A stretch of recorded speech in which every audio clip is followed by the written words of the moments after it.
Listo, ahora sí puedes dar Bueno, inicio. listo. Déjame buscar. Mm, Ahora mismo puede compartir pantalla. Bueno, sí, Ay, no, perdonen.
Me disculpan, tenemos aquí un problemita técnico con la presentación.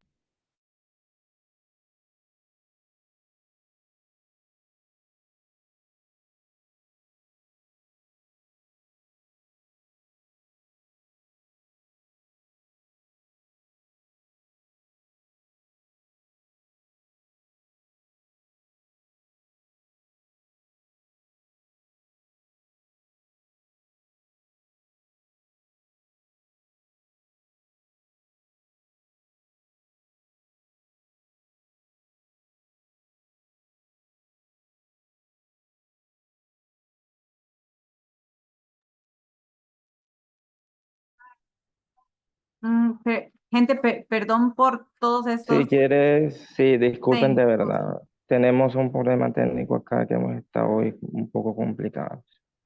De verdad, Umut, voy a acá. quedarme en la sala para apoyarte con la parte técnica. Si gusta, me dices en qué te puedo apoyar para que se pueda iniciar el curso.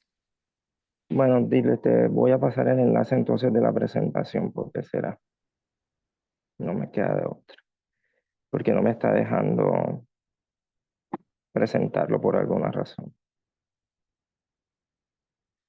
Igual es una presentación súper cool.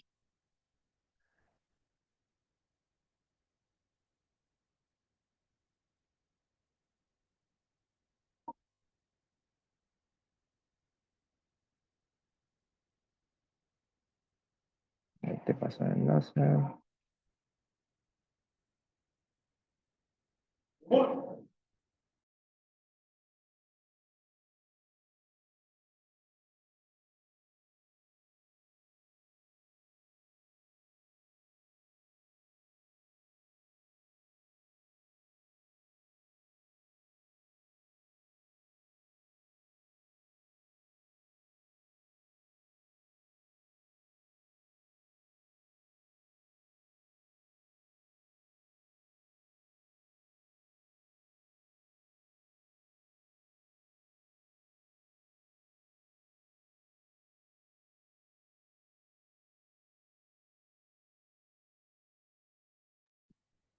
Ahí te pasé el enlace de la presentación, si lo puedes ver.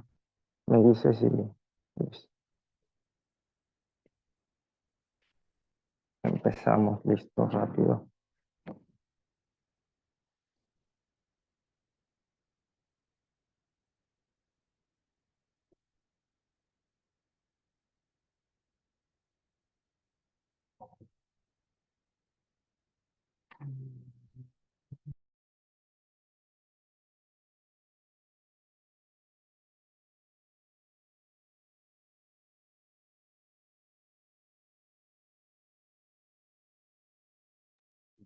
Bueno, buenos días a todos, todas y todos. Primero que todo, me disculpo por los inconvenientes técnicos. Seguido, pues empezamos con el módulo 2, que es aspectos legales y sociales de la gobernanza de Internet. En este módulo, pues en esta primera parte del módulo, lo que vamos a ver son los derechos humanos y cómo estos fueron llegando hasta los derechos digitales.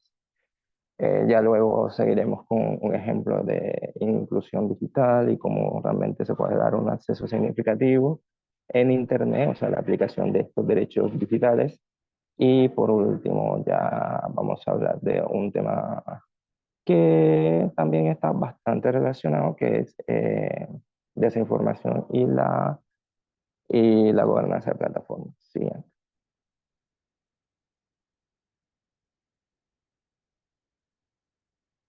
siguiente. Bueno, ¿qué son los derechos humanos? Pues los derechos humanos relacionados con Internet son como un conjunto básico de derechos humanos, entre los que incluyen la privacidad, la libertad de expresión, el derecho a buscar y recibir información, tanto que sea fidedigna, concisa, real, verídica, que pueda ser confiable y verificada. También incluye varios derechos que son derivados de tanto de la primera y la segunda generación de derechos, como los derechos a la protección de la diversidad cultural, diversidad lingüística, también la protección de los derechos a las minorías, entre otros. Ya como el Internet también ha venido ocupando diferentes espacios en nuestra vida, el Internet ha venido a complementar cuestiones como el derecho a la educación, y otros derechos humanos que están más relacionados con políticas digitales orientadas a la protección de poblaciones consideradas vulnerables, como los niños y las mujeres, y también derechos relacionados con la circulación de la información a partir de la libertad de prensa y de opinión. Aquí, digamos que vendría siendo, y esto es una discusión que más adelante explicaré, que los derechos humanos digitales realmente vendrían a englobar muchos derechos que ya existían antes, pero en un nuevo entorno. Y por eso a veces se tiende a llamar se tiende a entender que puede ser que no sean nuevos derechos, sino realmente un traslado de entorno. Aunque sabemos que hay algunos que sí son totalmente específicos. Siguiente. Los derechos humanos, pues bueno, tienen tres generaciones que fueron apareciendo realmente se vinieron trabajando ujú, han venido trabajándose desde la primera declaración de los derechos del hombre, después vinieron otros que vinieron después, que fueron después de la Segunda Guerra Mundial, cuando se hace pues, bueno, la Declaración de los Derechos Humanos de la ONU, en donde empiezan a incluirse una primera generación de derechos, que son los derechos que corresponden a los derechos civiles y políticos, es decir, esos derechos que son inalienables a la persona, vienen inherentes a su característica de ser personas. Y por lo tanto, esos derechos eh, no son o sea, no son inamovibles por ningún sentido. Y no son inamovibles por ningún sentido, como por ejemplo el derecho a tener una identidad, un nombre, tener una nacionalidad y todas cuestiones así relacionadas que por, por el, que son como lo mínimo que se debe garantizar por ser simplemente una persona, un ser humano.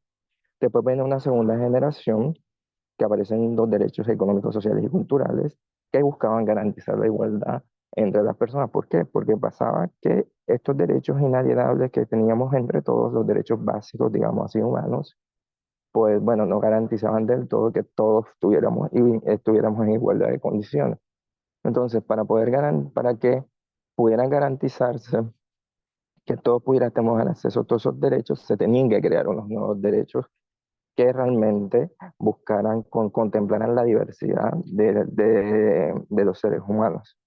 Porque está bien, sí, todos tenemos unos derechos básicos a los que tenemos que hacer, pero esos derechos necesitan ciertas especificidades en términos sociales, económicos y culturales para que puedan ser accedidos por las distintas personas.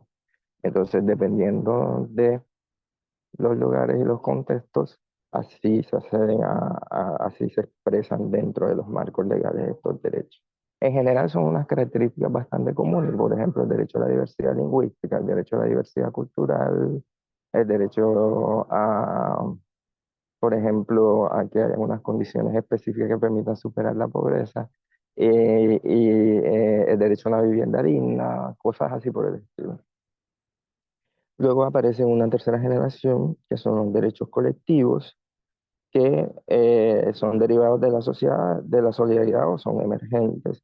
Se refieren a todos esos derechos colectivos de las personas o de la sociedad, tales como el desarrollo sostenible, el derecho a la paz, el derecho al medio ambiente sano, el derecho a los consumidores, etcétera, etcétera, etcétera. Otros derechos que ya no tienen, ya que también son, si lo vemos bien, complejizan aún más o vendrían siendo derivados de los otros dos. O sea, qué cosas nos quedaron faltando en el del primero, del segundo. Entonces aparecen estos derechos colectivos que consisten en más que todo proteger a la sociedad y unas dinámicas sociales que no están incluidas allí.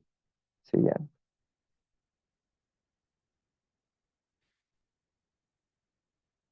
Luego aparecen, se está hablando, y esto es un debate que como les mencionaba al principio, que puede ser que los derechos digitales,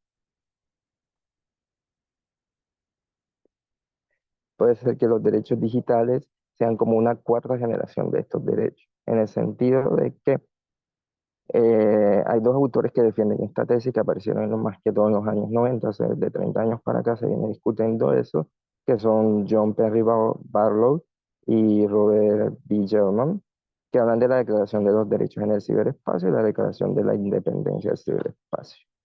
¿Por qué ellos hacen esto? Y Emilio Suñé en el 2008 vuelve y retoma esto, pero ya con el nombre directamente de derechos digitales, que es la Declaración de Derechos. Porque para ellos existe la posibilidad de que haya una cuarta generación de derechos humanos relacionada con el espacio digital. ¿Por qué? Porque para ellos eh, la existencia de unos, hay una existencia ya determinada de ciertos derechos que solo se cumplen dentro del ciberespacio. Por eso ellos establecen dos criterios. Un criterio objetivo es que el mundo digital otorga unas características especiales a esos derechos que los distingan de los otros derechos. Es decir, lo que acabé de decir tiene que ser contextual. Esos vendrían siendo derechos que suceden solamente en el ciberespacio, que se dan ahí y se buscan garantizar solamente en el ciberespacio, porque, o en el internet, porque el ciberespacio es un concepto bastante amplio, eh, que suceden en ese entorno. Y el otro es un criterio subjetivo, que es que nosotros mismos como ciudadanos del mundo digital, los cibernautas, los ciudadanos digitales o como quiera llamársele, porque hay varias maneras de hacerlo, no cuenten con instrumentos jurídicos suficientes para proteger sus derechos con un alto grado de eficacia. Es decir, que los derechos que ya están garantizados en las otras tres generaciones no puedan garantizar que realmente un derecho que está siendo vulnerado en el ciberespacio o este nuevo derecho que aparezca en el ciberespacio no puede ser protegido a cabalidad dentro de la normativa vigente. Por lo tanto, se tiene que crear un nuevo derecho. Y esos nuevos derechos pues ya vendrían a configurar una nueva generación. Por eso se dice que estamos hablando ya de una cuarta generación, que son los derechos digitales, pero todavía está en debate. Siguiente.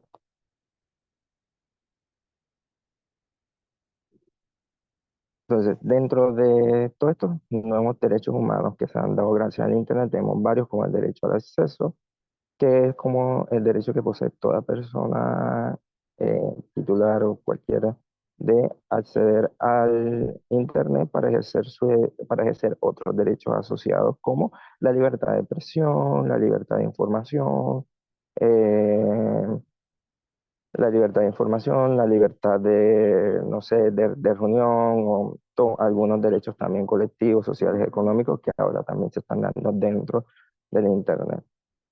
Por eso se está buscando y ya se habla que el Internet también debe ser parte de los servicios básicos de cualquier país para que el Estado pueda garantizar su cumplimiento efectivo de estos derechos derivados de el tener el acceso a Internet.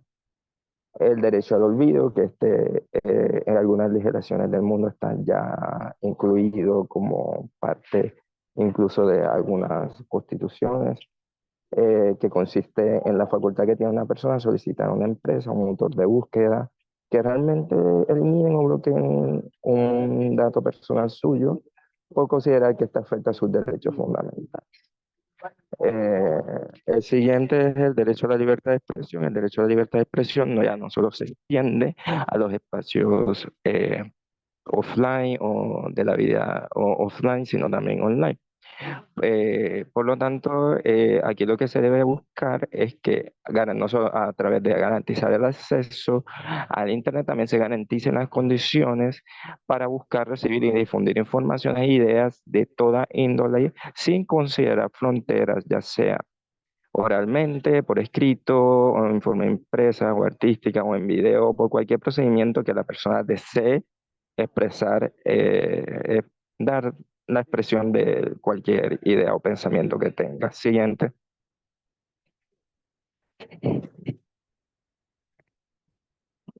Siguiente. No, ese perfecto. El derecho a la neutralidad de la red significa que los usuarios deben poder acceder a cualquier oferta de cualquier contenido que está en Internet sin una intervención necesaria, o sin discriminación, mejor, esa palabra queda mucho mejor, sin discriminación por motivos técnicos, económicos por parte de los proveedores de Internet. Es decir, que nosotros tengamos acceso a cualquier tipo de información que circula en Internet para así garantizar también nuestro derecho a, digamos, a la información. El derecho a la intimidad en el ámbito laboral, que esto surgió más que todo dentro de... Realmente existía desde antes de la pandemia del COVID-19, pero en el COVID-19 cobró extrema relevancia, y es que los empleadores deben garantizar de cierta forma que sus trabajadores puedan tener no solamente acceso a las condiciones dignas dentro del ámbito laboral, sino también respetar su privacidad dentro del ámbito laboral. Y eso consiste en que los trabajadores deben ser informados en cierta manera sobre los criterios de utilización de los contenidos que se dan dentro del ámbito laboral sin dejar de preservar la intimidad de estos.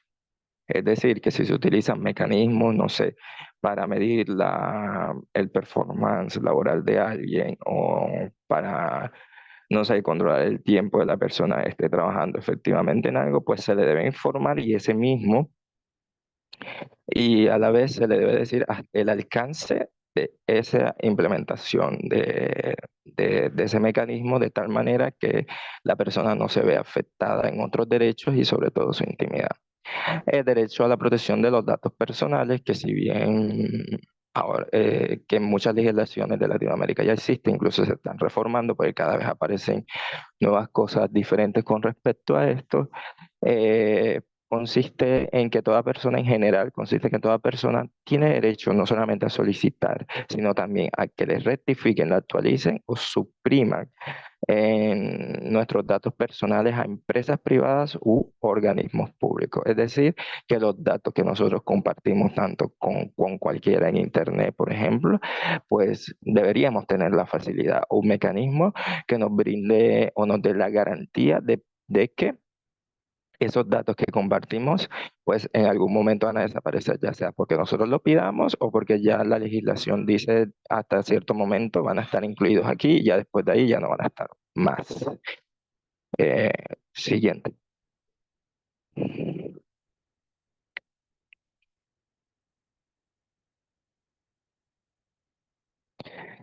Aquí Ángel hace una pregunta. Voy a responderla de una vez.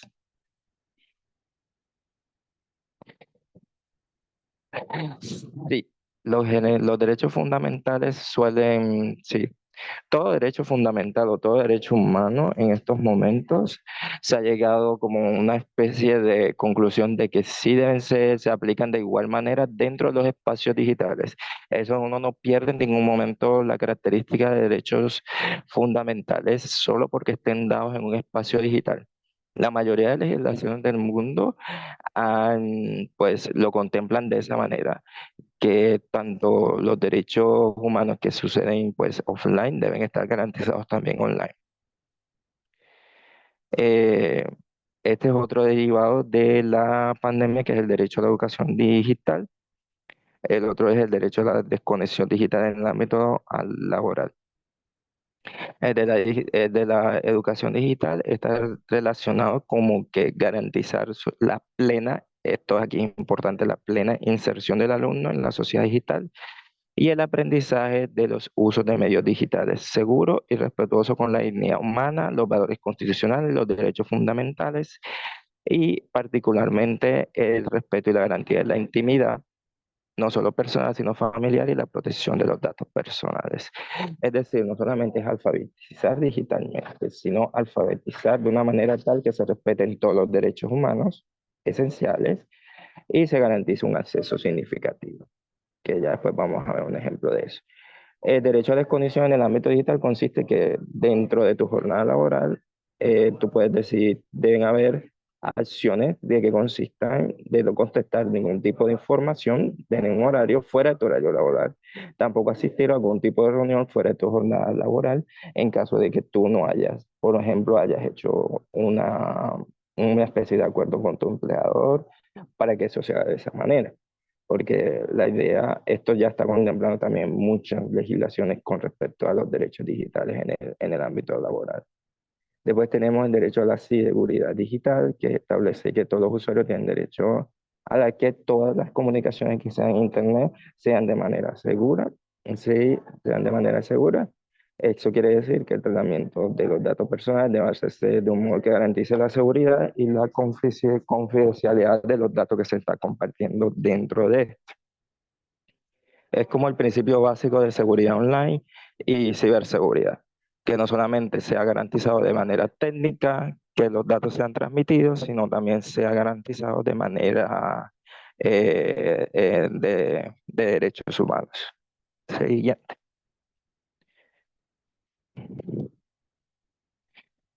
Bueno, aquí llegamos a Internet y los derechos humanos existentes, que Ángel se adelantó un poquito con la pregunta, pero está bien, porque en eso consiste todo esto, que no solamente esté yo hablando aquí, nada más. Hay derechos humanos existentes como los derechos a la libertad de expresión, el derecho de buscar, recibir e impartir información, que son derechos humanos existentes y que el Internet viene a complementar ese derecho. O sea, se busca garantizarlo a partir de, se busca garantizarlo a partir del uso del Internet. También tenemos los derechos de los niños. Los derechos de los niños, que cobran vital importancia en casi todas las legislaciones, pues consiste en que garantizar que no hayan riesgos, en garantizar que no hayan riesgos, así como no, tanto en el espacio como en los espacios offline, también no hayan riesgos para estos niños en los espacios online. Esto debe ser que estos espacios, así como pasa en los espacios online, deben estar libres de discriminación. Las políticas orientadas a estos derechos deberían estar basadas en el bienestar de los niños. Los niños y niñas, o sea, las infancias deberían estar permitidos y motivados al desarrollo de su máximo potencial dentro de estos espacios. La idea es que ellos encuentren en el Internet como un lugar propicio para poder seguir desarrollando algunas cuestiones que tengan que ver con sus intereses o sus exploraciones personales como niños, niñas y niñas. Y los puntos de vista y las perspectivas de los niños siempre deben ser importantes y consultados a la hora de generar políticas públicas ah, para garantizar los derechos de la niñez en el mundo digital. Porque de nada sirve que estemos haciendo legislaciones o políticas públicas para garantizar los derechos de los niños sin los niños. Entonces se necesita consultar a la niñez para saber exactamente qué quieren y qué esperan de los espacios online. Siguiente.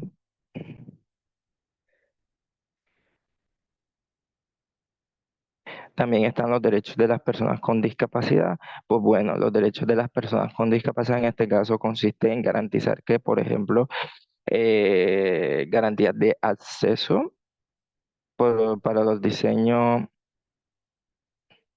para el diseño y el desarrollo de equipos, software y contenido en línea, y fomentar también la disponibilidad de accesorios en hardware y software que aumenten o sustituyan las capacidades funcionales de estas personas en condición de discapacidad. En el campo de la gobernanza de Internet, el foco principal se encuentra en el contenido en línea y aplicaciones que se adecuan para el acceso y el uso de las personas con discapacidad. El W3C desarrolla estándares internacionales en la accesibilidad. Ustedes lo pueden consultar en la página de W3C y encuentran estándares para todo tipo de discapacidad que están en constante revisión, porque cada año sacan 3 borradores y al final de año sacan una conclusión donde te dicen cómo mejorar ciertos procesos, ya sea para personas que tienen neurodivergencia o que tienen problemas de audición o problemas de ceguera o cualquier tipo de campos de cualquier tipo de condición de discapacidad. Entonces, es bueno como si queremos ser más inclusivos dentro de el Internet, pues en el caso de los que diseñan páginas web, pues también les sirve mucho porque también ellos no solamente mandan recomendaciones generales sobre cómo hacerlo, sino también mandan recomendaciones técnicas de cómo hacerlo. Entonces está buenísimo para ese lado consultar, para tenerlo en cuenta cuando se estén desarrollando no solamente software o también sitios web en Internet. Siguiente, por favor. Bueno, ya después van a tener una explicación un poquito más amplia, pero aquí quería mostrarles cómo, a pesar de que hay un gran como a pesar de que hay mayor acceso por parte con esto, a pesar de que hay mayor acceso por parte de las mujeres al internet en casi todos los lugares, especialmente de modo móvil, la garantía de sus derechos es menos efectiva en casi todos los lugares, especialmente en Latinoamérica. Hay muchas razones para eso, que tienen que ver con unos derechos derivados de, que tienen que ver con unas condiciones culturales, sociales y económicas que están muy arriesgadas con que todavía vivimos en una cultura en la que el hombre determina muchas de las cosas que hace o deja que deja de hacer las mujeres dentro de cualquier espacio. Y eso se traslada pensando, uno piensa que piensa que esas consecuencias no se van a ver en espacios online, pero sí se ven. Se ven en porcentajes, igual porcentajes que en la vida real, y esto genera desigualdades también económicas y de acceso significativo para las mujeres. Siguiente.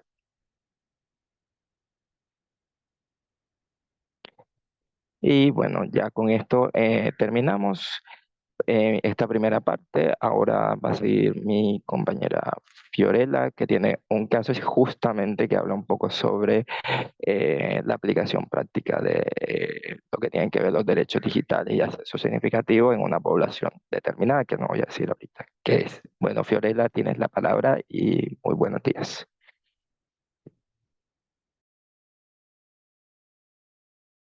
Buenos días, Umut. Gracias por el pase y gracias por esta introducción al segundo módulo.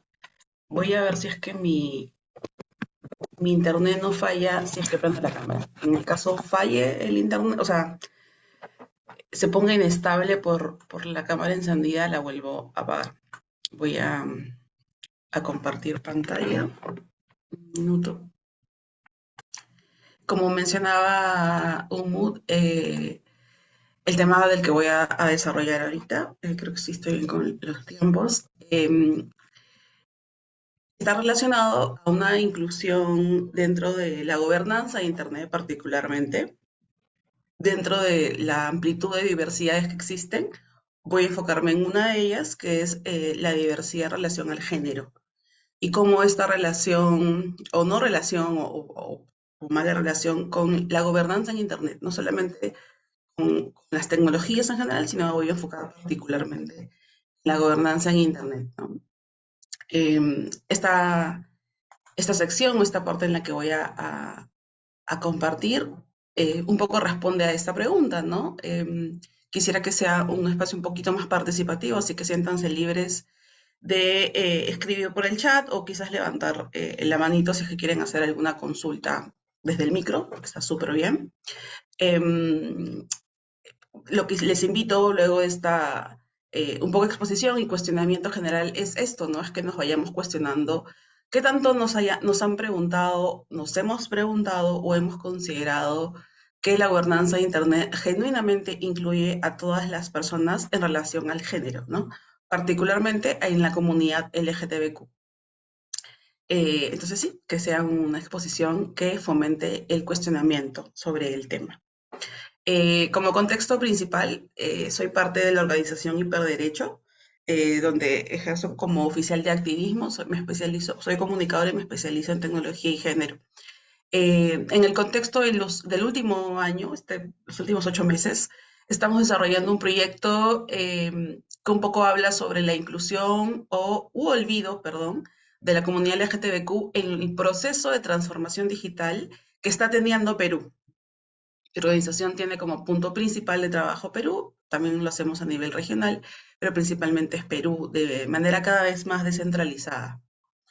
En ese contexto, eh, vuelvo a hacerle una pregunta que también siéntanse libres quizás de ir contestando en el chat, porque entiendo que estamos de diferentes latitudes, de diferentes países de América Latina, y si bien podemos ir encontrando similitudes a lo largo de la exposición, sería muy interesante que ustedes nos vayan compartiendo cuál es la situación de esta población, particularmente en relación a gobernanza en Internet en sus propios territorios, ¿no?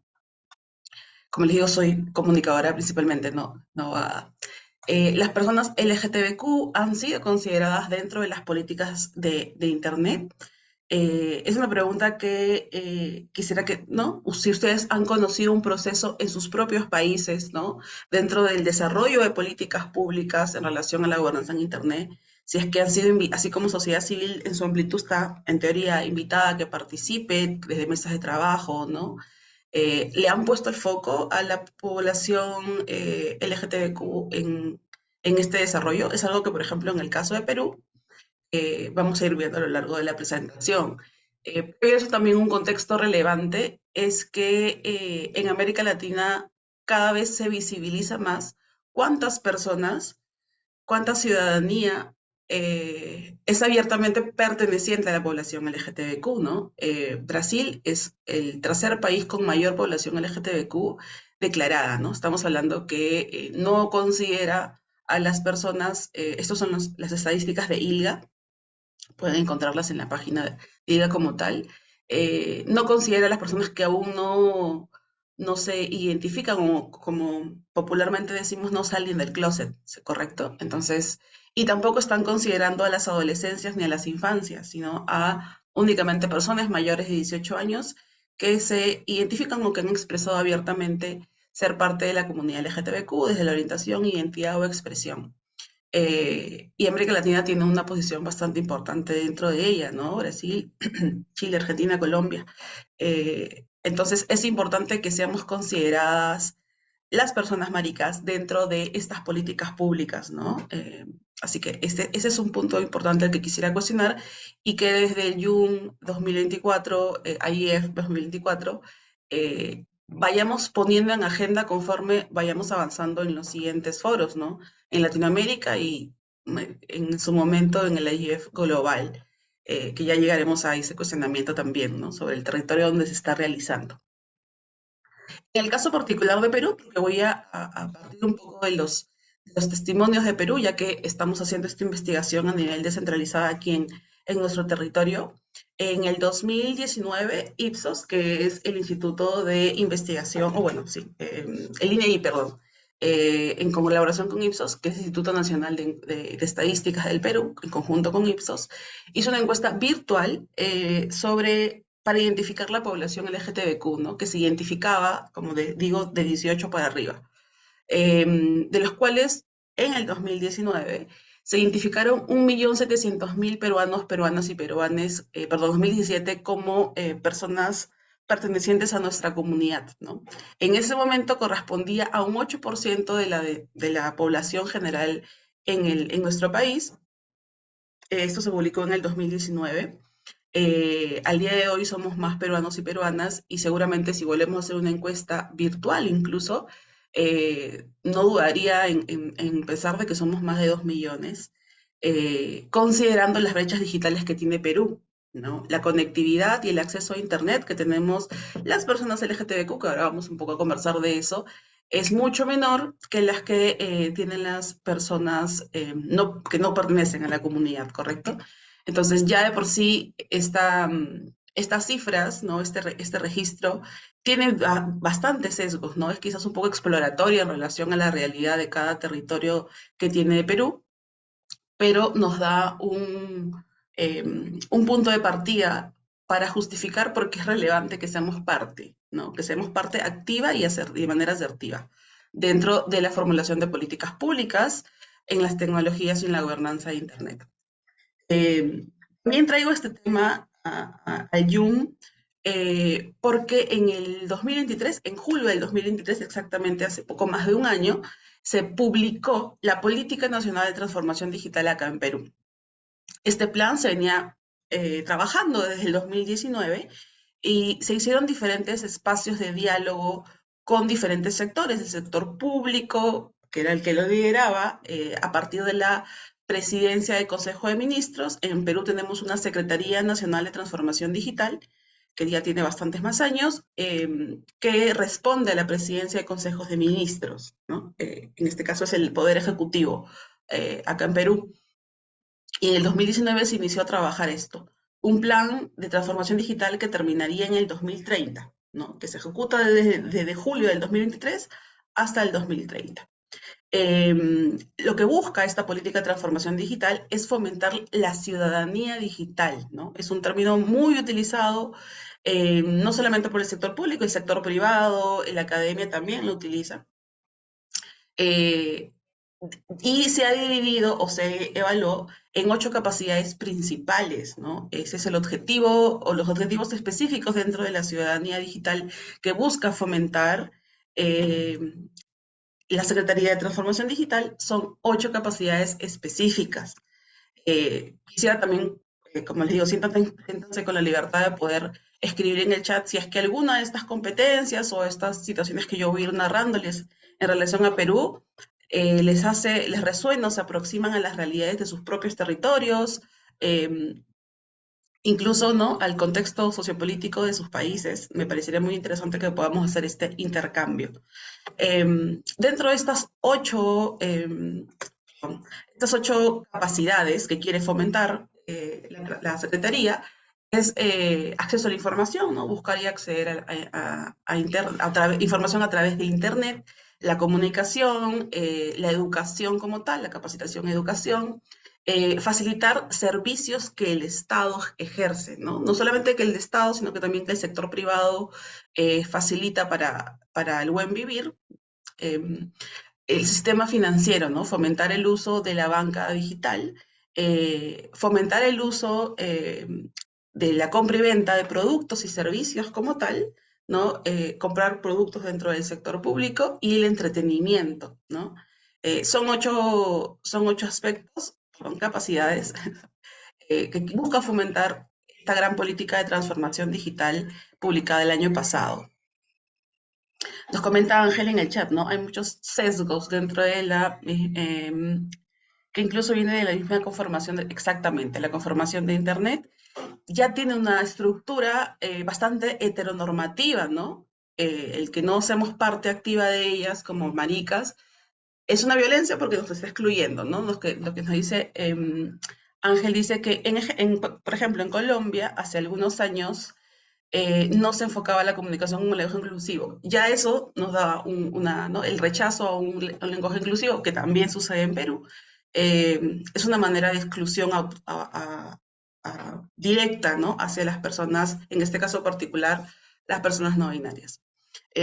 La política de transformación digital desde el año pasado busca fomentar estas 8 capacidades a partir de diferentes servicios, ¿no? Y lo que apunta a la política es que interactúe con diferentes organismos estatales, privados, académicos y, en teoría, de sociedad civil, ¿no? Desde Hiperderecho, la organización a la que pertenezco, nos invitaron a ser parte de uno de estos capítulos como sociedad civil organizada, ¿no? Y especialistas en tecnología y derechos digitales. Uno de estos particulares, de estos capítulos, fue el fomento de talento digital, ¿no? Que se transpone a cualquiera de estas capacidades. Lo que apunta el fomento de talento digital es que exista mayor mano de obra, trabajadores, trabajadoras, con conocimientos en tecnología y desarrollo de tecnología, ¿no? Que seamos trabajadores y trabajadoras con capacidades tecnológicas de manera transversal. Dentro del capítulo que nos dieron, hicimos esta revisión en 2022, hace 2 años exactamente, fue que no estaban incluyendo o no estaban considerando dentro del fomento del trabajo, ¿no? de participar a la población activamente laboral, a las personas con discapacidad ni a las personas LGTBQ. Habían hecho un énfasis importante en las mujeres, en su diversidad, ojo, desde un punto territorial y racial, porque hablaban de las mujeres en espacios rurales. En el Perú somos un país andino, con un gran territorio rural, y ahí es donde tenemos mayor brechas digitales, ¿no? Solamente el 40%, basados en una encuesta que hicimos también en Hiperderecho, brechas digitales en Perú, estamos conectados, se llaman, así lo pueden encontrar.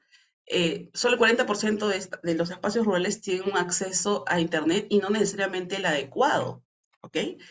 Incluso como puede suceder en diferentes territorios de Latinoamérica, muchas veces un solo dispositivo es el que conecta a un hogar conformado por más de 4 o 5 personas, ¿no? Entonces, estas brechas digitales se habían enfocado únicamente en las mujeres de espacios rurales, pero no hablaban de todas las personas con distintos tipos de discapacidades. Umut comentaba, ¿no?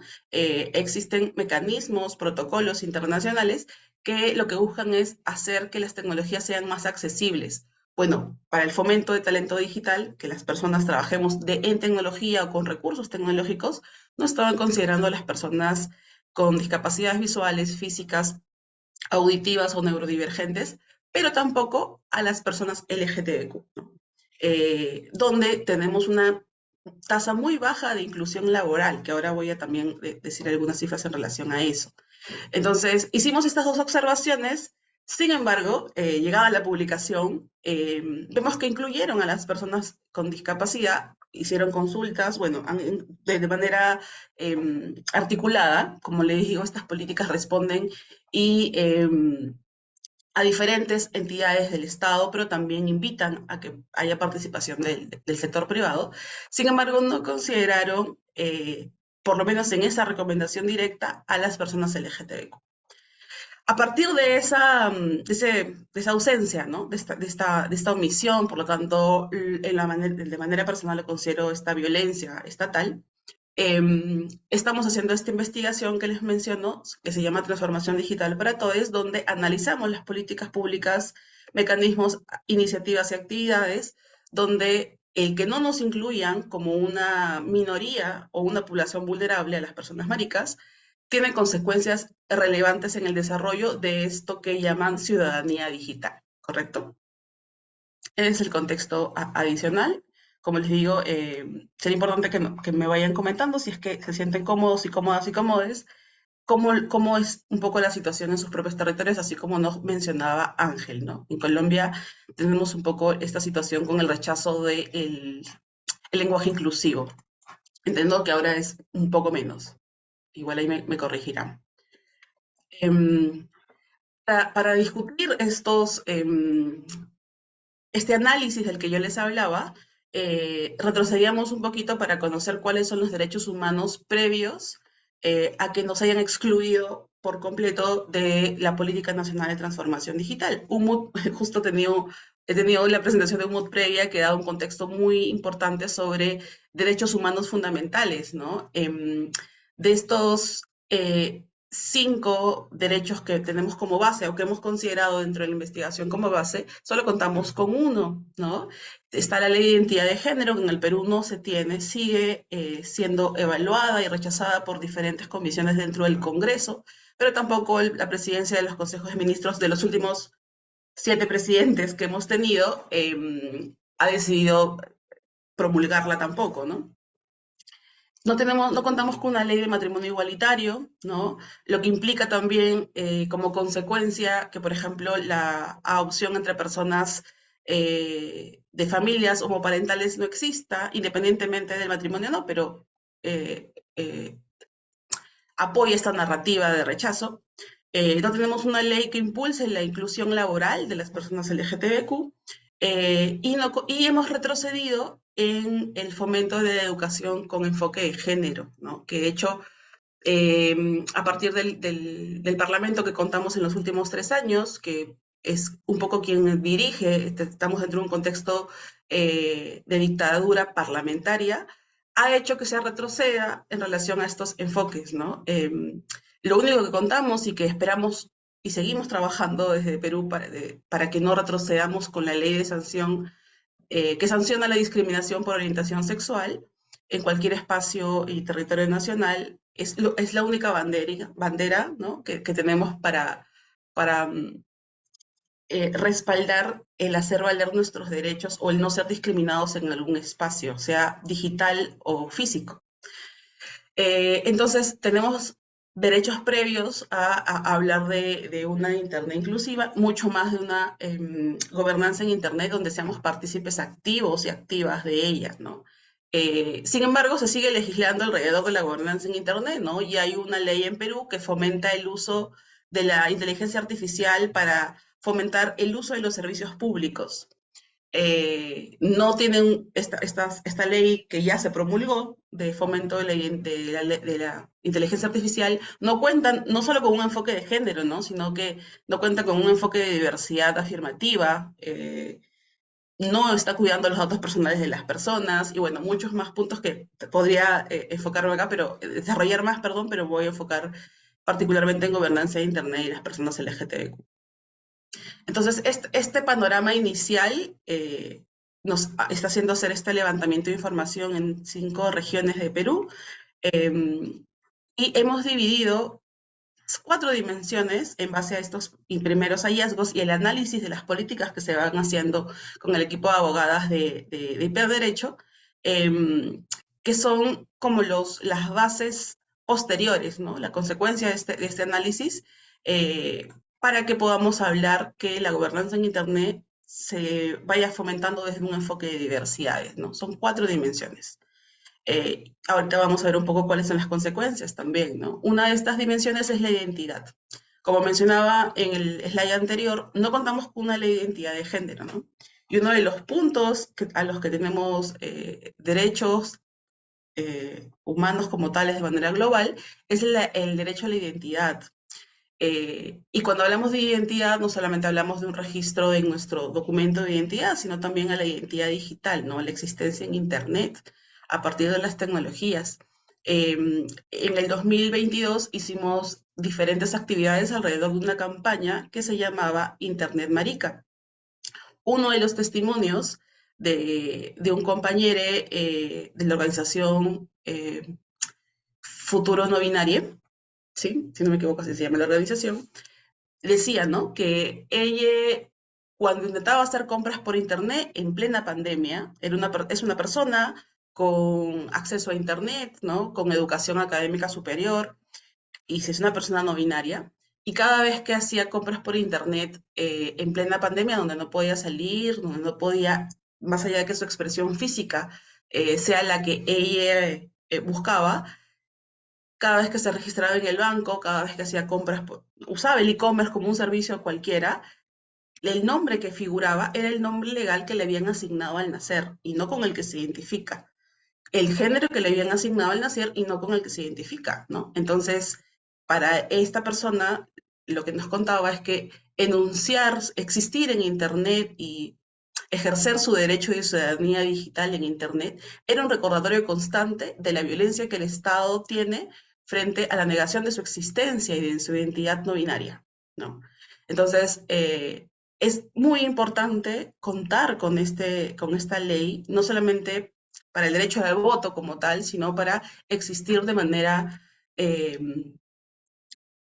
más feliz en Internet, ¿no? Si bien Internet nos permite, para muchas personas de la comunidad LGTBQ, expresarnos desde nuestra orientación e identidad de forma paralela a la que el Estado nos regula, es importante que el Estado reconozca estas identidades para que hablemos de una Internet genuinamente inclusiva.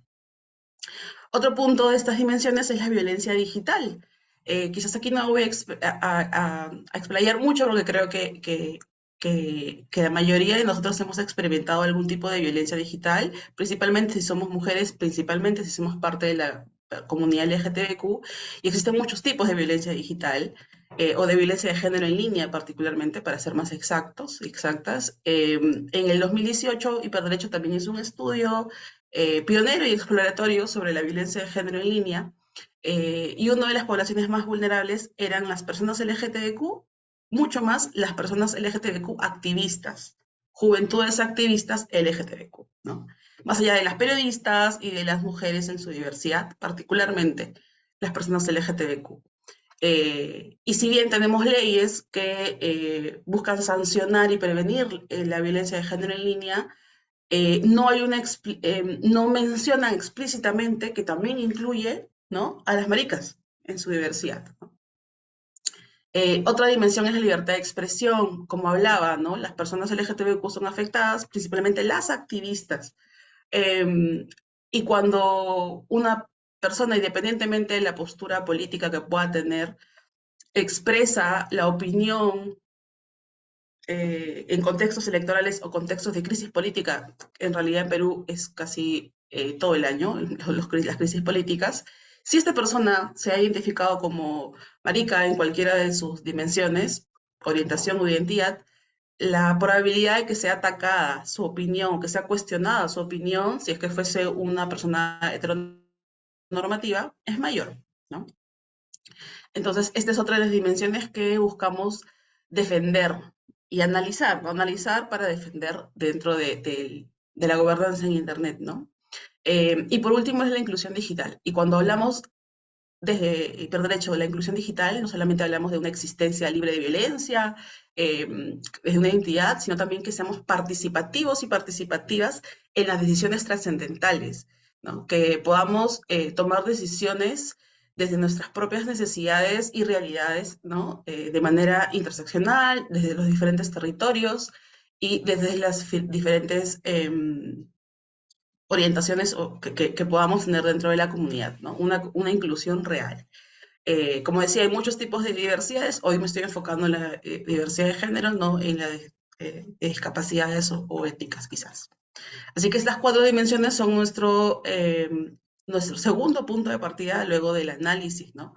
Algunas de estas políticas que hemos identificado a lo largo del desarrollo no solamente estas responden a estas 4 dimensiones, perdón, pero no solamente se enfocaba en mayores de edad. Por ejemplo, que quería mencionar algo particular. Existen programas de fomento para niñas en espacios digitales y para infancias en algunos casos, ¿no? Niños y niñas. Sin embargo, estamos viendo que consideran una mirada bastante heteronormativa y binaria, ¿no? No solamente sin enfoque de género, sin enfoque de diversidades dentro de estos programas, ¿no? El Reglamento Nacional de Transformación Digital no considera las orientaciones de las personas o de la ciudadanía que está participando dentro de ella. Adicional a eso, todo el programa que hay sobre una canasta básica de Internet, es decir, poder brindar y acceder a las familias del Perú, acceso a Internet, ¿no? Como una mejor conectividad y en algunos casos conectividad, sobre todo en la selva peruana, donde la infraestructura hasta el día de hoy no permite que se tenga Internet fijo y constante, sino que dependen siempre de las empresas privadas que van a hacer extractivismo, sea minería, tala, petróleo, son quienes abren las puertas para que tengan una conectividad a Internet en ciertos territorios de la selva peruana, ¿no? Sin ninguna alfabetización digital previa, muchos de esos espacios son territorios de pueblos originarios y que tienen una gran brecha con comunicarse con poblaciones urbanas, ¿no? Tener un contacto regular con poblaciones urbanas, incluso con el español, porque utilizan sus propios idiomas y lenguas originarias, y a eso, antes de pasar ese puente, se saltan directo a la conectividad, ¿no? Entonces hay mucha ingenuidad y falta de conocimiento sobre la verificación de la desinformación, ¿no? Los doble checks. Y mucho más cuando son personas LGTBQ, ¿no? Una de las consecuencias a que ahora vamos a ir viendo es la trata de personas LGTBQ como consecuencia de esta ausencia de alfabetización digital por no incluirnos dentro de la transformación, ¿no? Así que sí, si bien acá estoy mencionando y visibilizando algunas, existen muchas más acciones, ¿no? No solamente leyes, normas publicadas, protocolos, estrategias o planes, sino que acciones específicas donde simplemente no existimos, ¿no? Nos omiten por completo para el fomento de la ciudadanía digital. Acá voy a leer un poco lo que comienza Olaya. Las mujeres y personas de la comunidad, defensores de derechos humanos, activistas, personas del ámbito político, sí, hablan a favor de temas de género y diversidad, son las que mayormente, exactamente, somos las más afectadas. Las periodistas, eh, las personas que participan en política, sobre todo si perteneces a la comunidad LGTBQ, son las más afectadas dentro de la violencia digital, ¿no?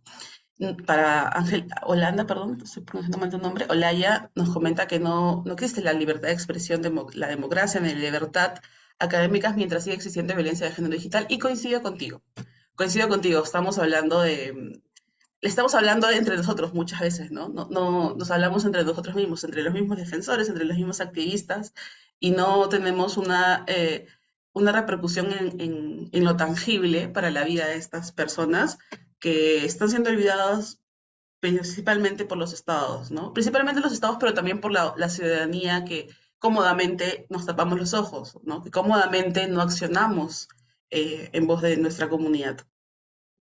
Y sí, es uno de los análisis que estamos haciendo y que invito a que vayamos cuestionando, ¿no? ¿Cuántas de las leyes que fomentan la inclusión digital, que fomentan la gobernanza en Internet o el uso de la tecnología, en este caso, ¿no? Vámonos a tecnologías emergentes o ya existentes como la inteligencia artificial. ¿Se ha considerado a las personas LGTBQ para el debate de sociedad civil en sus países? Es una pregunta que ahí dejo abierta. Si es que sí, cuéntenos un poco quizás por el chat o levanten el micro para un poco conocer ese proceso, ¿no? Nos faltaría tiempo quizás, pero algo nos podrían actualizar, ¿no? También dentro de este propio análisis, como les decíamos, desde el 2021-2022 trabajamos con esta gran campaña a nivel de eventos en Perú, pero también a nivel virtual en la región sobre Internet Marica. Y un poco conversábamos sobre las consecuencias de esta exclusión, ¿no? ¿Qué pasa? ¿Qué consecuencias tendríamos nosotros las personas LGTBQ al no ser parte de las decisiones de la gobernanza en Internet en nuestros países? Aquí son aproximaciones un poco más macro. La publicación la vamos a tener el próximo año y se las haré llegar. Las publicaremos, ¿no? De las redes sociales de Hiperderecho, pero un poco son esas aproximaciones que hemos venido identificando desde el 2021 y que ahora estamos dándole una validez más académica, ¿no? De investigación, como les digo, en las 5 regiones con las que estamos trabajando. Algunas de ellas es, como decía desde el inicio, la negación a la identidad, ¿no? Para darles un contexto particular en el Perú, las personas que quieren hacer un cambio en el género de su, ¿no? El cambio de su identidad como tal, le tienen que hacer un juicio, ¿no? Abrir un juicio a RENIEC. RENIEC es el Registro Nacional de Identidad, de Identificación en el Perú y Estado Civil también. Y le tenemos que abrir un juicio, ¿no? Si yo quiero cambiar mi identidad, tengo que abrirle un juicio y dices, bueno, que le haces un juicio, esto procede y listo. no es así de sencillo. Un juicio más allá de todo el desgaste emocional y económico, porque es un gasto económico para la persona que busca hacerlo, no es subvencionado por el Estado, se enfrenta a mucha revictimización, no solamente por el tiempo, sino como cosas como las que menciona en esta nota que compartí, ¿no? Eh, el Estado, en este caso representado por RENIEC, por el Registro Nacional, pedía que haya un cambio de operación quirúrgica en la genitalidad de las personas, ¿no? Así de violento, así de violento. Y en el caso no sea así, que pasó particularmente con Diana, al no, no tener un cambio en su genitalidad, Reniec apeló, ¿no? Como que, digamos, si salió a favor de ella, Reniec apeló y dijo no. O sea, hay un ensañamiento específico por no reconocer la identidad con la que las personas se identifican. Por el Estado tenemos un sesgo completamente conservador, ¿no? Y los avances que hemos tenido se están viendo, se están teniendo grandes retrocesos, no solo en Perú, diría yo, en América Latina, por una ola de narrativas conservadoras muy peligrosas, sobre todo en las juventudes y en las infancias, ¿no? Entonces es muy importante que hagamos este cuestionamiento en espacios como este del YUM. Otro punto, la negación ante la identidad, perdón, es una consecuencia que tiene a su vez más cola y consecuencias trascendentales en la vida de las personas, ¿no? A nivel laboral, a nivel académico, a nivel económico, por lo tanto, y en el buen vivir, ¿no? En pandemia un poco podíamos ver, o incluso con las personas trans que hemos conversado a lo largo de todo este tiempo desde los activismos, es que el poder alquilar un departamento, ¿no? Si te identificas como una persona trans y ven que tu DNI no está actualizado, no te alquilan los departamentos, ¿no? Hay bancos, entidades privadas como los bancos, algunos, que han hecho el intento de hacer enunciar en los correos, en los mails, ¿no? En canales digitales, con el nombre que te identificas. O como no pueden hacer eso en algunos casos porque la información viene directamente desde RENIEC, hacen el enuncio por el apellido, ¿no? Por ejemplo, a mí me llaman Ferrari, no Fiorella, ¿no? Porque los apellidos no hacen relevancia al género, ¿no? Y la mayoría de nombres tienen una visibilización del género. Entonces, hay pequeños intentos e iniciativas para validar la identidad digital de las personas, pero no es del Estado, sino son de algunas entidades privadas y, por supuesto, de sociedad civil organizada, ¿no? Entonces, esta es una primera consecuencia. Otra de ellas son las consecuencias en la salud. Voy a hacer acá énfasis en la salud mental, ¿no? Principalmente, pero en la salud de manera general, una obstrucción al acceso. Más Igualdad, una organización de asociación LGTBQ en Perú, que se especializa en salud mental, hizo este estudio en el 2022, ¿no?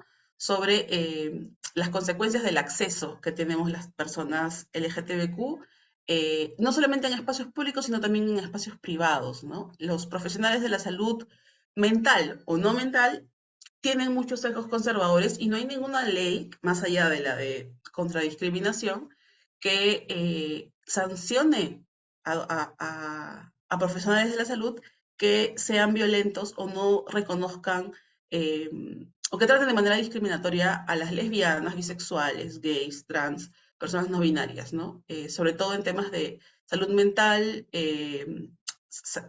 educación, salud sexual y reproductiva. Y aquí les hago también un comentario, un contexto peruano, es que hace un par de meses el Ministerio de Salud en Perú promulgó un decreto legislativo donde patologizaba a las personas trans, ¿no? Diciendo que era una enfermedad mental el que se identifiquen de manera distinta al género asignado al nacer. Si bien después de una articulación nacional y de diferentes apropiaciones de espacios físicos y digitales, y el trabajo liderado por las personas trans, particularmente en Perú, se revocó ese decreto legislativo.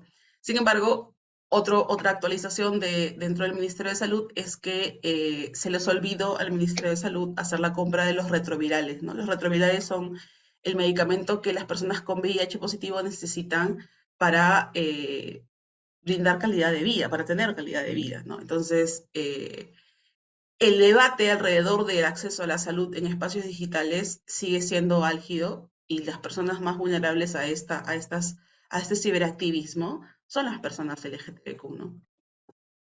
Ya, aquí nos comentan las compañeras de Más Igualdad que les mencionaba algunos obstáculos específicos, ¿no? El costo es como uno de ellos, ¿no? La privatización de la salud es muy amplia y la situación económica de las personas LGTBQ, particularmente de las personas trans, es bastante escaso. Entonces es un privilegio que podamos ser atendidos, o en este caso las personas trans que sean atendidos de manera eficiente, ¿no? Lo que mencionaba hace un rato, como segundo punto, la falta de capacidad, de capacitación y de sensibilización del personal de salud, ¿no? Son bastante conservadores, prejuiciosos, y sienten que están haciéndole un favor a las personas maricas al ser atendidas, ¿no? Y como último punto es una ausencia de información sobre los profesionales que atienden con un enfoque afirmativo en las diversidades, ¿no? En el caso particular de Lima, por ejemplo, les comento, se comparte mucho el dato de 2 ginecólogas que atienden a hombres trans, ¿no? A hombres trans y están saturadas porque son simplemente humanas y hacen su trabajo sin discriminar a los hombres trans que necesitan ir al ginecóloga, ¿no? Entonces, esa es otra de las consecuencias que estamos identificando y que vamos a ir validando mucho más conforme avance la investigación. Creo que me estoy excediendo del tiempo, me pueden ir comentando ahí. Otro punto es la obstrucción al acceso laboral digno. Como les decía, el que no tengan derecho a una identidad, ¿no? La ley de identidad de género, obstruye muchas veces el que puedas aplicar algunos trabajos, que tengan sesgos o no, o incluso trabajos fuera del territorio, ¿no? Lo mismo pasa con el acceso a la educación y el trato digno dentro de los espacios de estudio. Hay algunas universidades privadas que han hecho alguna reforma trans para que se pueda validar la identidad de cada una de las personas. Sin embargo, no es suficiente, ¿no? Es, como dice una compañera, mucho papelito, poco territorio. Es decir, puede estar en el papel, pero en la ejecución no está siendo efectiva. Por acá nos comentan. Laura nos dice, en Colombia existió una ley de prendas en los 90, en la que los policías podían capturar, wow, a las personas trans por no vestirse adecuadamente, qué fuerte, incluso llegaban a generar hechos de violencia física haciéndolos correr detrás de las montañas. Esta investigación la podemos ver en Transitando en la Italia de la década de los 90 por Luz María López. Muchas gracias, Laura, por compartirnos este estudio y esta realidad. Justo esto, ¿no? Que mencionas sobre la autoridad o el que ejercen el poder y que tienen las autoridades y el abuso de poder que hacen desde sus prejuicios, ¿no? Lo mismo pasa en Internet. Lo mismo se traslada en Internet. Perfecto, voy cerrando en un ratito. El acceso, otra de las consecuencias es la exclusión al acceso laboral digno, como mencionaba por las razones anteriores, de la identidad, pero también de la violencia, pueden ejercerse dentro de los mismos espacios de trabajo. Hay organizaciones de sociedad civil que buscan capacitar a empresas privadas, no solamente para que tengan un trato digno de las personas LGTBQ, sino también para que contraten a más personas LGTBQ en estos espacios laborales, ¿no? Otra de las consecuencias es la vulnerabilidad frente a las violencias estructurales, ¿no? Las violencias estructurales sistemáticas, básicamente partidas desde el patriarcado, se trasladan en esos espacios y por lo tanto tampoco hace que seamos parte de las decisiones relevantes, como en este caso la gobernanza en Internet y las políticas públicas. Vuelvo a hacer esta reflexión para todos, ¿no? La gobernanza en Internet, donde seamos partícipes de manera activa, tiene que expulsar a este gusto, preferencia heteronormativo y donde, acá hago una pregunta también amplia, ¿no?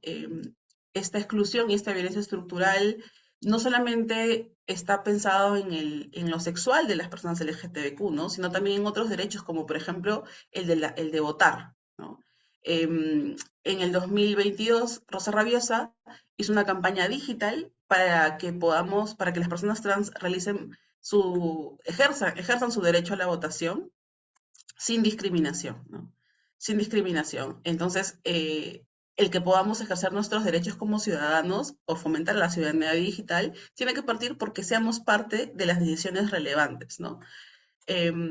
Otro punto es que no solamente tiene una mirada, como mencionaba, heteronormativa y discriminatoria y clasista, sino también racista, que va más allá de la comunidad LGTBQ, yo lo sé, pero, y sabemos que no es una competencia o olimpiadas de vulnerabilidades, como a veces decimos, pero no se respetan, ¿no?, las cosmovisiones no coloniales de las comunidades LGTBQ o de la ciudadanía en general. En el caso particular de Perú, tenemos una cosmovisión andina, que es el Chinchay, que es una deidad pre-inca e inca, que tenía una dualidad masculina y femenina, ¿no?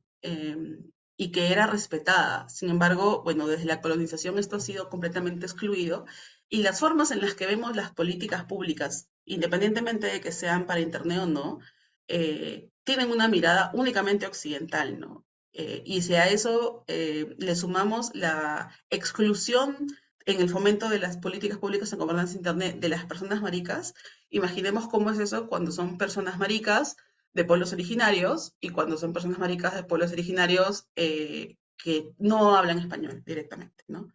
Y la cosmovisión que tienen ellos en relación a la tecnología, buscamos que promueva la inclusión de colonial, ¿no? Y que le dé validez a estas cosmovisiones fuera y dentro de Internet.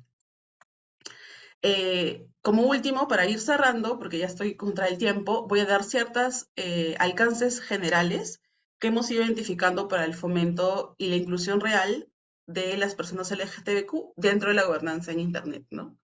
Una de ellas es que sigamos recaudando información. Las investigaciones cualitativas o cuantitativas nos ayudan a justificar, ¿no? Sobre todo a los estados y brindar estadísticas reales para que fomentemos políticas donde seamos inclusivos, ¿no? Como les decía, desde el 2017 no se hace una encuesta sobre la cantidad de personas LGTBQ en Perú, y seguramente somos más de 2 millones, ¿no? Somos más de 2 millones de votantes, somos más de 2 millones de ciudadanos digitales que podemos fomentar y el uso del e-commerce, la banca por internet, los servicios digitales de los estados, los servicios públicos, perdón. Entonces, eso es un punto relevante. Luego es que en paralelo, yo entiendo que no es una cadena que uno es delante del otro, muchas de estas acciones deberían de ser en paralelo, es la sensibilización a todo el aparato estatal, ¿no? A esta infraestructura general. Y no hablo que sea únicamente, por ejemplo, ¿no? Doy un ejemplo ahorita con una comisaría. Se capacitó a una comisaría para atención de casos LGTBQ o de violencia de género en línea. Pero no solamente tienes que darle a esa persona o a ese comisario puede pasarse a otra entidad, ser despedido, lo que sea. Tienes que buscar que sea constante, que haya un monitoreo de esa sensibilización y capacitación en materia de género y diversidades afirmativas. Otro punto específico es que, como decía, ¿no? Que se respeten las cosmovisiones de los diferentes territorios es una manera de que, y que fomentemos que las tecnologías se adapten a los territorios, no que las personas se adapten a la forma occidental de ver las tecnologías y de gobernar las tecnologías. Tenemos que buscar y diseñar y fomentar el desarrollo de tecnologías y políticas públicas en base a la realidad de cada territorio, ¿no? Hay fomentamos que haya una tropicalización en relación a eso, ¿no?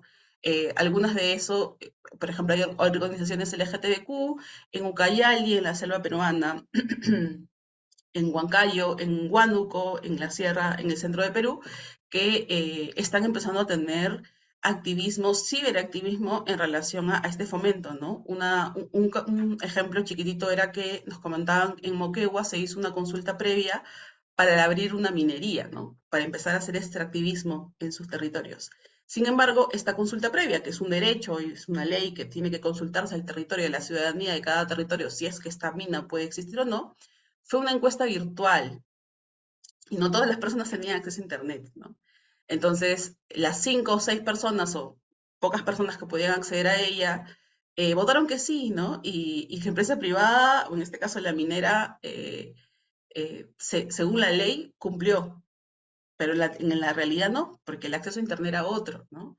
y en español, no todos eran, la mayoría de personas eran quechohablantes. Entonces, tenemos que adaptar y diseñar las tecnologías y, por lo tanto, las políticas públicas a la realidad de cada territorio y de cada población vulnerable, en este caso, de las personas maricas. Eh, Como consecuencia también, de manera más grande, es que reduzcamos las brechas digitales desde una alfabetización digital tropicalizada, ¿no? No voy a extenderme porque también estoy contra el tiempo. Trabajar de manera conjunta con las autoridades, ¿no? Diseñar mecanismos de inclusión con profesionales de la comunidad LGTBQ, ¿no? Y con profesionales de cada territorio.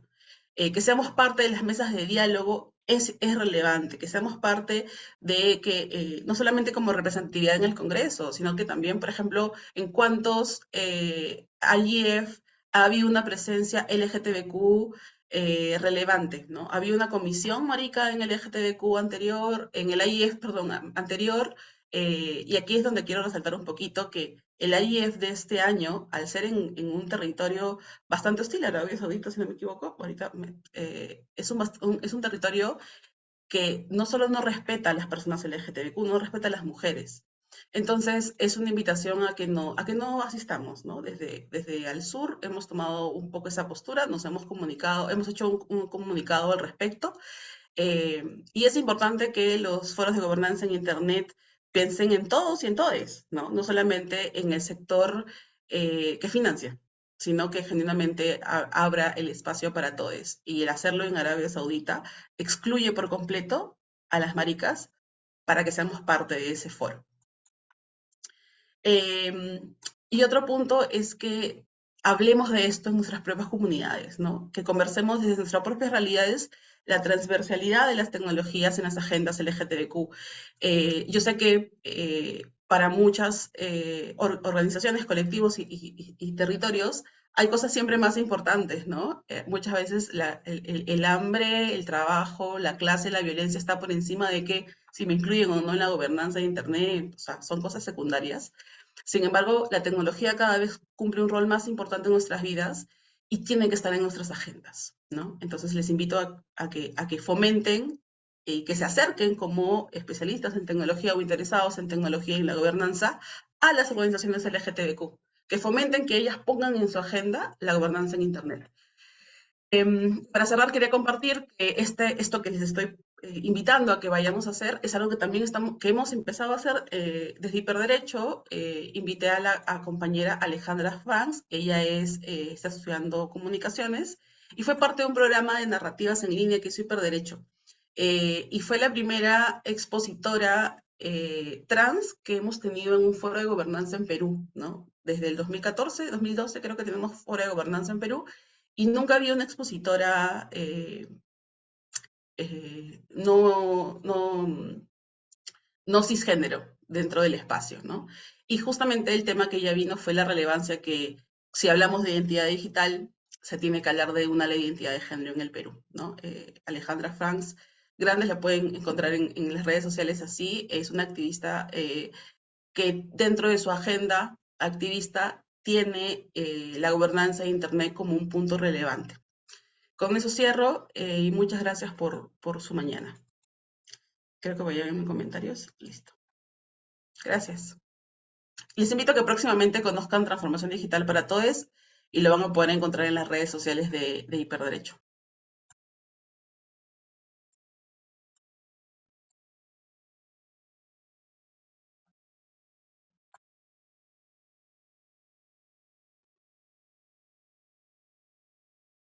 Creo que continuaba Armando.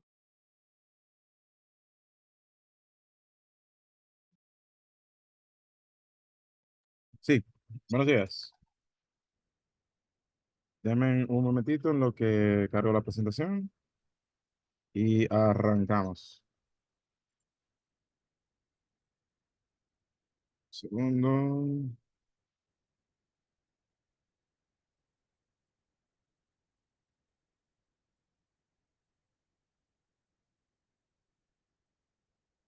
Listo. ¿Me confirman si la ven? Sí, se ve bien. Perfecto. Bien, buenos días. Para mí todo un placer formar parte de este curso. donde me va a tocar tratar un tema muy interesante, pero a la vez preocupante, que es todo el tema de la desinformación y la gobernanza de las plataformas digitales conforme se ha venido abordando el tema en los últimos años. Para empezar, es bueno que tengamos en cuenta algunas definiciones dentro de este contexto, empezando primero por lo que entendemos como información errada, que no es más que la información falsa que se mantiene o que se difunde indistintamente del intento o de su uso, y la información falsa, que es la información que se difunde con el intento de generar algún tipo de daño. Ambas definiciones pueden caber dentro de una definición mucho más amplia, que son las llamadas fake news o noticias falsas, pero en esencia lo que va a definir una cosa de la otra es el uso que se le venga dando, prevaleciendo más el tema de la información falsa, porque definitivamente hay que hacer daño porque sí. Y viendo ya este tema realmente, digamos que no es algo nuevo, es un problema que tiene desde el origen de los medios de comunicación impresos.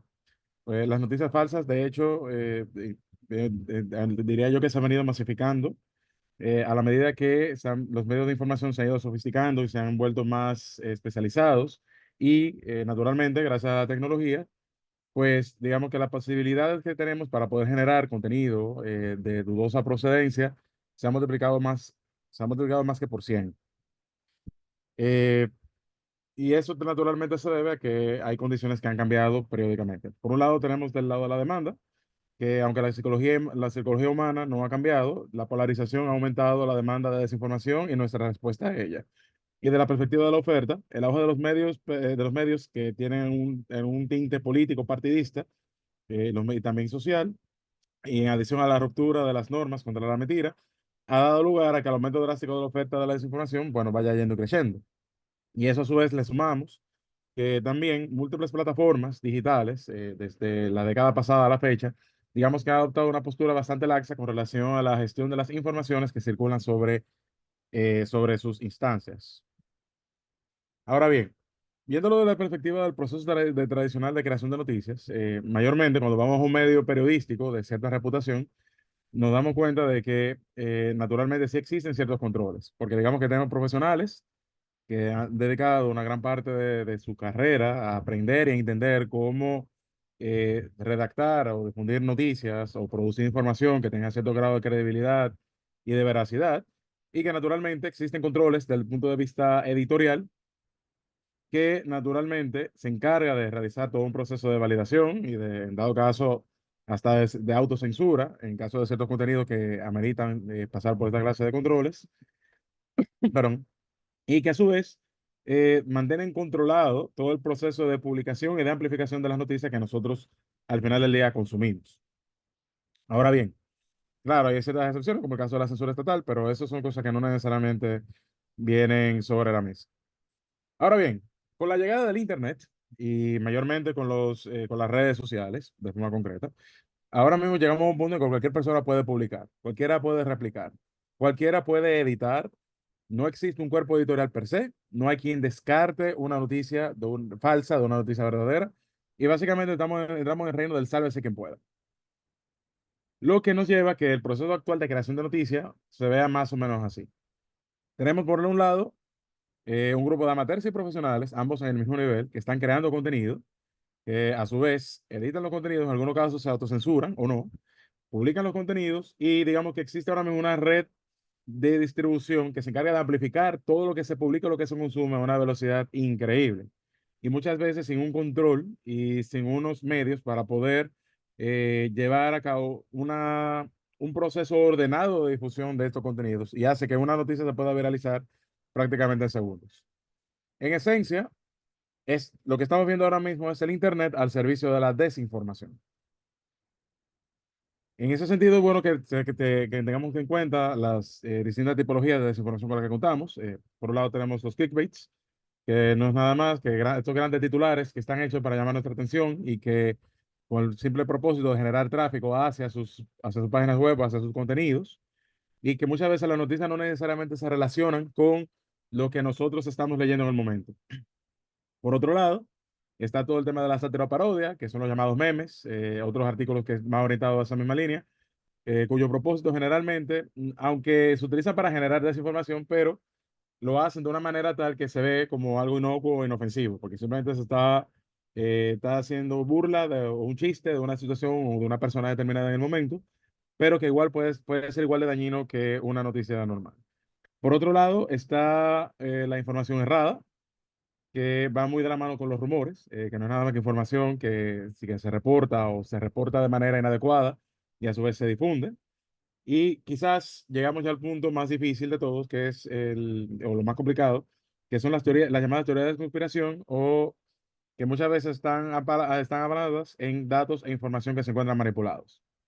Ya de por sí, la teoría de conspiración, ya aquí pues, tenemos muchísimas de ellas. Una, quizá la más famosa del punto de vista científico es que la Tierra es plana y que de hecho eso ha generado un movimiento de personas que por una serie de artículos falsos que se han ido publicando en Internet, digamos, comienzan a creer que esta teoría realmente es así cuando claramente no lo es. En el plano político, quizás una de las cosas que más daño ha hecho fue la teoría de conspiración atada a QAnon sobre lo ocurrido en el proceso electoral de Estados Unidos en el año 2020, que llevó a cabo una insurrección en dicho territorio y que dio lugar a que hubiera un asalto en el Congreso de ese país durante el proceso de certificación de quien sería el actual presidente de los Estados Unidos. O lo que ha sucedido completamente en Europa con todo este movimiento y auge de la extrema derecha que se ha apalancado muchísimo en esta historia de conspiración para poder ganar cuotas de poder y a su vez impulsar una agenda que pudiera ser lesiva a los derechos humanos. Y eso a su vez, naturalmente, utilizando datos e información manipulada. Ahora bien, como había mencionado anteriormente, y creo que está más que claro, las redes sociales son el principal vector de propagación de noticias falsas o de información falsa en sentido general. El 10% de los lectores de las principales noticias de Internet vienen de redes sociales, primariamente Facebook o Twitter, y aunque Instagram y TikTok están teniendo un mayor auge en los últimos años, y ya digamos que el 40% de los lectores de noticias falsas definitivamente vienen de redes sociales, aunque muchas veces también vienen de periódicos o medios de información que pudieran ser legítimos, pero que a la luz de la forma como también ha ido decayendo la actividad periodística, muchas veces hay periodistas que por acción u omisión o por simplemente pura alineación ideológica, pues muchas veces replican los contenidos que se encuentran en el mismo Internet y que claramente a todos visos parecen ser falsos y lo publican en medios oficiales o inclusive en programas de radio y televisión, haciéndolo parecer como si fueran verdaderamente una noticia real. Entonces, claramente, y utilizando técnicas como el mismo caso de clickbait, digamos que hemos llegado a unos niveles sumamente preocupantes en cuanto a lo que vendría siendo todo este problema. Ahora mismo, si nos damos cuenta, y aquí un análisis rápido de estadística, en ambos casos, por ejemplo, aquí tengo del lado derecho una tabla donde muestro, de todo el año del 2019, las teorías de conspiración que se creen en Reino Unido en función de lo que se ha venido publicando en redes sociales. Por ejemplo, el tema del cambio climático, diciendo de que es algo exagerado. Existe una gran porcentaje de personas que creen que esa mentira es real. Asimismo, como el tema de las vacunas, que todos también vivimos la crisis del COVID-19 y conocemos la importancia de la vacunación para poder salir de la crisis. Digamos que aunque en ese momento había cerca de un 20% de la población que entendía de que las vacunas realmente son dañinas, digamos que por el mismo tema de la magnificación de las mentiras en redes sociales, digamos que esa situación ha generado un incremento considerable de personas que creen que esto es así. Otros casos, por ejemplo, como que la luna, como que el hombre nunca llegó a la luna y lo que mencioné anteriormente, la Tierra es plana.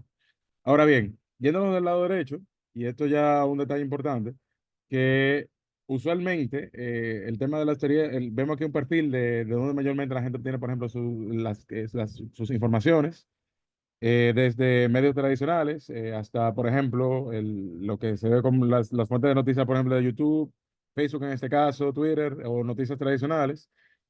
Aquí vemos, por ejemplo, sobre afiliación política, si son gente que se encuentran dentro del espectro, se consideran independientes de sí mismos, si son de tendencia conservadora, si tienen, la mayoría no tienen grado universitario, si la edad promedio, que mayormente ronda más de los 35 años de edad, si cuenta si, por ejemplo, vemos también su género, que mayormente, por motivo de la vida, también resultan ser hombres. Entonces, la tendencia que nosotros vemos realmente es preocupante y digamos que son de las cosas que tenemos que tomar en cuenta. Ahora bien, todo este fenómeno, es bueno también entenderlo, de la manera como se filtra todo. Realmente las noticias usualmente se vuelven virales en poco tiempo por la forma como se difunden. Que una vez que un contenido determinado alcanza una velocidad de tendencia determinada, se propaga sin la necesidad de ayuda externa. Estamos hablando que un cuarto de la información en línea se propaga en menos de 4 minutos a través de la colocación del primer tweet. Y naturalmente, si cuenta con un título atractivo que sea propenso al clickbait, pues entonces la tendencia puede que sea mucho más rápida. Entonces, es bueno entender de que los sesgos y las creencias que se comparten en un grupo ayudan a crear un contenido determinado que capte su atención. Por ejemplo, si tenemos un grupo de personas que cree que la Tierra es plana y lanzamos un clickbait diciendo científico de la NASA demuestra que la circunferencia de la Tierra no es real, pues entonces esa noticia va a viralizarse de manera mucho más rápida debido a que el grupo de personas que usualmente cree esa información se encuentra mayormente activo en Internet y naturalmente va a hacer que esto se haga más fácil. Por otro lado, también digamos que el tema de los llamados echo chambers también influye bastante porque también nos damos cuenta de que digamos que existen estos espacios donde estas mismas noticias tienden a alimentarse entre los mismos seguidores de quienes siguen las noticias. Y esto hace que tratar de desmentir o probar que cualquier de estas teorías de conspiración o desinformación o noticias falsas son contrarias a lo que ellos creen sea mucho más difícil. Entonces, porque de una manera u otra, estas noticias van alimentando lo que vendrían siendo sus propios sesgos y sus propias creencias en función de lo que ellos ya han visto constantemente, indistintamente de lo que pueda pasar. Por otro lado, a nivel de atractivo de los titulares, pues algo que también me gusta claro, que el 59% de todos los artículos en redes sociales no reciben ningún clic.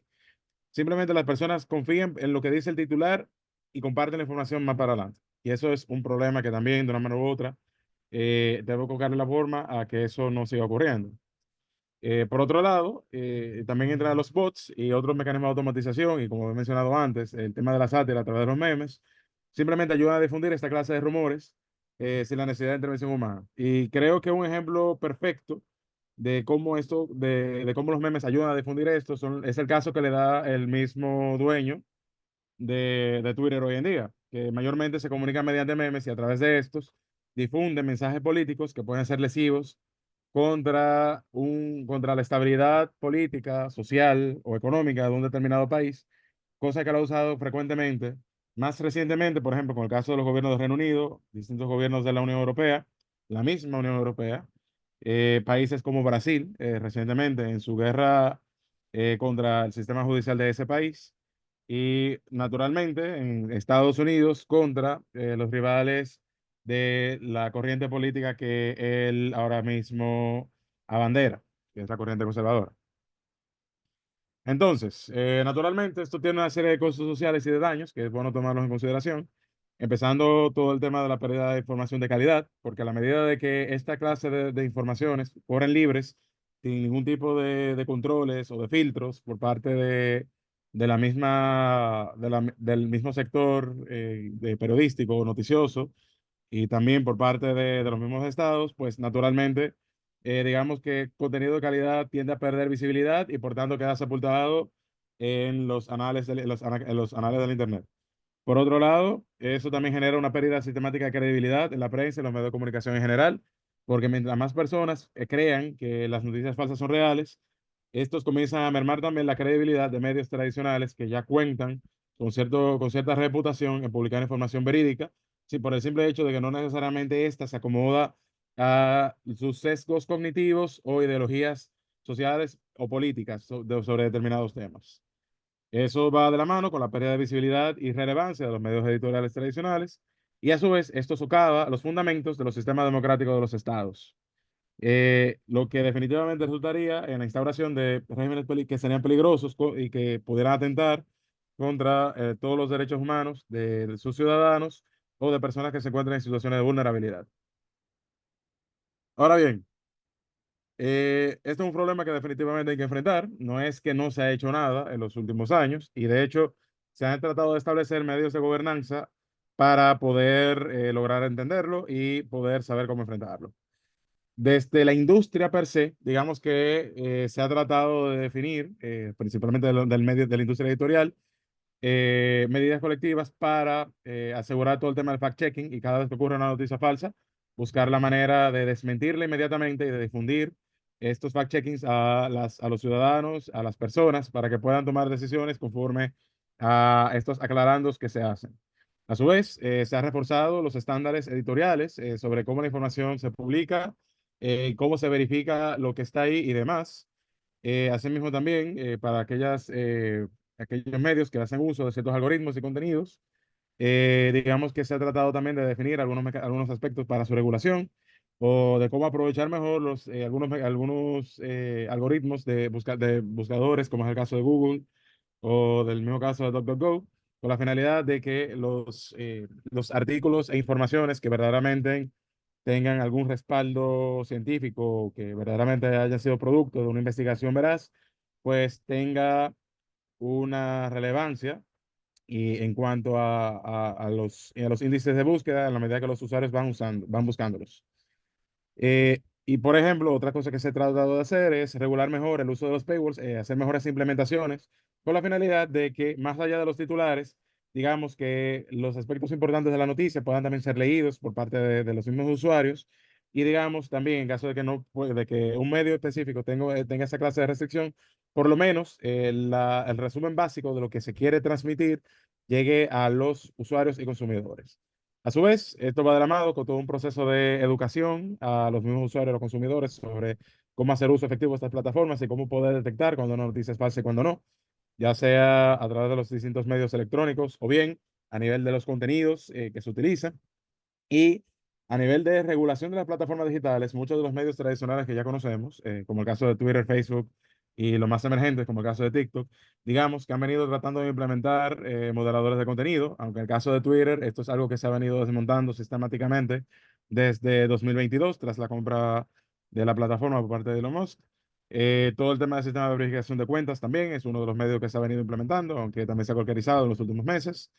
La implementación de medidas como Community Notes que permite a los usuarios también reportar cualquier información que sea falsa y a su vez colgar contenido que pueda servir para desmentir la misma. Y por supuesto, las mismas medidas de fact-checking que se implementan por parte de los diarios y medios de comunicación ya tradicionales, pues digamos que también se han venido tomando en consideración. Digamos que los gobiernos tienen otros instrumentos, digamos que se han tomado medidas importantes en el marco de la Unión Europea, que por ejemplo el año pasado lanzó la ley de medios digitales, que hasta cierto punto viene a establecer una serie de criterios y controles sobre el cual poner candado a muchas de las prácticas que las plataformas de redes sociales, dado a su regulación anterior como plataformas de información y no como medios de comunicación digamos, han venido aprovechando, lo que eso naturalmente genera ciertas asimetrías sobre qué se puede regular y qué no, pero digamos que esa es una de las cosas que se han tratado de hacer. Eh, Tratar de corregir esas asimetrías, poner ciertos controles y a su vez facilitar que las plataformas tengan un mayor nivel de accountability con respecto a sus usuarios y con respecto a los países donde estas operan. A su vez, digamos que se debe de establecer una regulación común que para ambos sectores en los puntos donde converjan a su vez, que vaya atado a regulaciones para las informaciones que sean publicadas en fuente abierta, que debido por su propia naturaleza y anonimidad, digamos que no necesariamente pasan por todos los filtros de validación y verificación. Y digamos que es importante que las plataformas que se dedican a publicar esta clase de informaciones tengan igual una serie de controles que permitan que las mismas puedan ser verificadas con mayor facilidad. A su vez, digamos que los gobiernos tienen de buscar la manera de defender el interés público de Internet, ya sea estableciendo un marco de principios y derechos digitales bien robustos a nivel legal, tanto en temas de protección de datos personales, que es una de las cosas que más hay que tomar en cuenta, temas de ciberseguridad, asimismo, todo el tema de libertad de expresión, la regulación por ejemplo, el derecho de odio, que es una de las principales debilidades que muchas veces se tienen y que a nivel de plataformas se busca la manera de escudarse en las leyes vigentes eh, para no ser sujeto de derecho en cuanto a este tema. Asimismo, velar por toda la aplicación de los derechos de propiedad intelectual en Internet, todo el tema de la sindicación de contenidos y muros de pago, que va muy atado con lo que había mencionado anteriormente en el slide anterior. A su vez, la definición de servicios compartidos para los costes de producción de información y que a su vez no sea menos costoso para los medios tradicionales poder servir el rol que deben de hacer, porque tampoco es mentira, de que cada vez es más costoso poder mantener un cuerpo editorial de calidad corriendo y funcionando, y por tanto buscar la manera de que de que esto sea más sostenible en el tiempo para las mismas empresas dedicadas a esto, pues es importante. Y a su vez, buscar la manera de generar apoyo público a la producción transmedia de información de calidad y que sea verídica para todos los estados. Pues simplemente esto, como dije, iba a tratar de ser lo más ejecutivo posible, dado las limitaciones de tiempo, y quedo a la orden para cualquier otra pregunta que pudieran tener al respecto. Muchísimas gracias. A ver, bueno, bueno, gracias a todos, todas y todos por también como a Fiorella por los muy interesantes temas que compartieron con nosotros. Y bueno, los esperamos en el módulo 3 de nuestro curso abierto que va a tratar de temas de inteligencia artificial y tecnologías emergentes más aterrizados a la región de Latinoamérica. Muchas gracias a todos, todas y todos y que tengan excelente fin de semana. Saludos.